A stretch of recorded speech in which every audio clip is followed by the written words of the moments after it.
جب عمرۃ القضاء کیا حضور علیہ السلام نے تو عمرۃ القضاء کے موقع پر کفار نے دیکھا کہ مسلمان بہت کمزور ہو چکے ہیں، بہت ماڑے ہیں، دن رات کی مشقت، دین کے لیے تگ و تاز، محنت، تھوڑے کمزور ہوئے تھے۔ تو انہوں نے کہا لو یہاں مکے میں تھے تو کتنے تنو مند، صحت مند اور اچھے تھے، مدینے میں چلے گئے ہیں تو وہاں کی ہوا راست نہیں آئی تو کمزور ہو گئے، ماڑے ہو گئے۔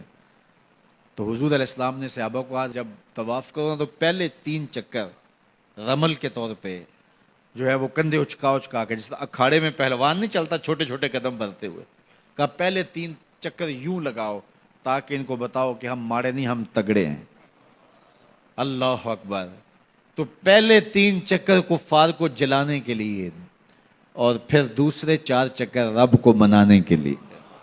یہ دین ہے، دشمن کو جلانا بھی دین ہے۔ اللہ اکبر۔ تو کہا کہ کندھے اچکا کے چلو تاکہ انہیں پتہ چلے ہم تگڑے، ہم ماڑے نہیں ہوئے۔ اب صدیاں گزر گئیں، اب تو جب ہم حج کرتے ہیں یا عمرہ کرتے ہیں تو رمل کے پہلے 3 چکر اچکا کے کندھے اور اٹکلیاں کرتے ہوئے چلتے ہیں، تو چھتوں پہ اوپر تو ہمارے بھائی ہی طواف کر رہے ہوتے ہیں۔ اب تو مکے کی سرزمین میں کوئی کافر نہیں بستا، تو اب کس کو دکھلا رہے ہیں؟ کہا دکھلا کسی کو نہیں رہے، نماز محبت ادا کر رہے، کسی کی ادا کو ادا کر رہے۔ حج ماضی سے میں جوڑتا ہے، اسی رسم کو ادا کر رہے ہیں۔ اللہ اکبر۔ دیکھیے مؤذن کے لیے جب وہ اذان دے تو کیا کہے؟ حی علی الصلاۃ، حی علی الفلاح۔ جب حی علی الصلاۃ کہے تو چہرہ ادھر پھیرے، جب حی علی الفلاح کہے تو رخ ادھر پھیرے۔ تحول وجہ، چہرے کا پھیرنا، یہ مسنون ہے۔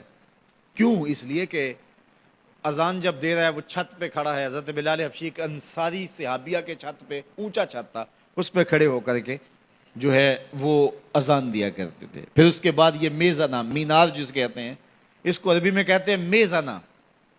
میزانہ کا معنی اذان دینے کی جگہ۔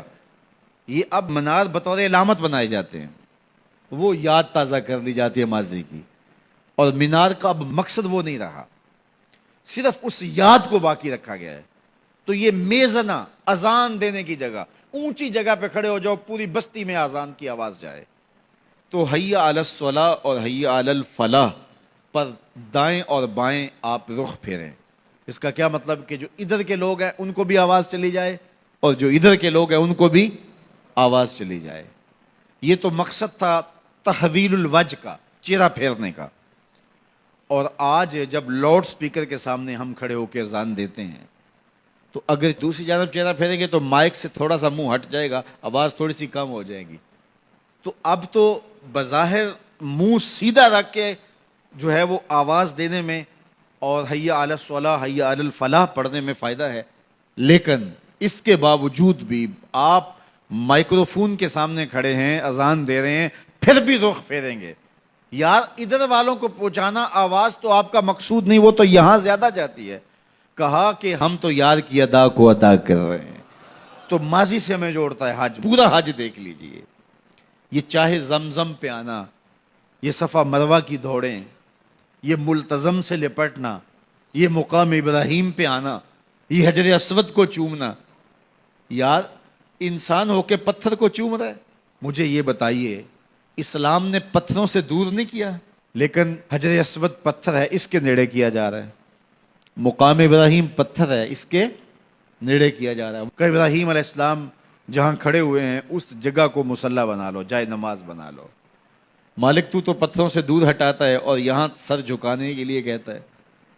فرمایا کہ یہی تو میں بتانا چاہتا ہوں، محبت کی اگر بولی سمجھتے ہو تو اپنے ڈیرے سے یار کا ڈیرا اچھا لگتا ہے۔ اتنی دیر تک تمہارا طواف نہیں مانوں گا جب تک وہاں پیشانی نہیں رگڑو گے جہاں یار کے قدم آئے۔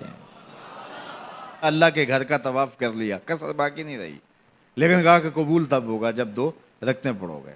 کہاں؟ مقام ابراہیم پہ۔ میرے گھر کا طواف کر لیا، لیکن محبت کی زبان سمجھتے ہو تو اپنے ڈیرے سے یار کا ڈیرا اچھا لگتا ہے، تمہیں یہاں ماتھا رگڑنا پڑے گا جہاں میرے خلیل کے قدم آئے۔